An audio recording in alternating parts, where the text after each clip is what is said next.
Hello guys! మేము ఈరోజు ఒక మూవీకి వచ్చామనమాట. అది కూడా ట్రిపుల్ ఎస్ సినిమాస్‌కి.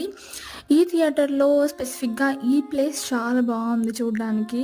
మొత్తం అల్లు అర్జున్ మూవీస్‌వి ఫోటోస్, ఇంకా తన ఫోటోస్, తన ఫ్యామిలీ ఫోటోస్ మంచిగా ఇక్కడ పెట్టారనమాట.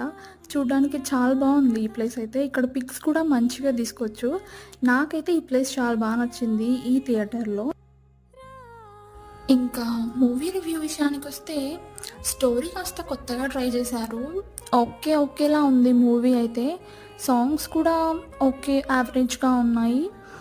ఇంకా అంతకు మించి మాకైతే పెద్దగా పాజిటివ్స్ ఏం కనిపియలేదు ఈ మూవీలో. మీరు మూవీ చూసారా? ఒకవేళ చూస్తే ఈ మూవీ మీకెలా అనిపిచ్చిందో కామెంట్ చేసేయండి. ఎంతమంది 'కల్కి' మూవీ కోసం వెయిట్ చేస్తున్నారు? నేనైతే చాలా ఈగర్‌గా వెయిట్ చేస్తున్నాను యాస్ ఎ 'ప్రభాస్' ఫ్యాన్‌గా.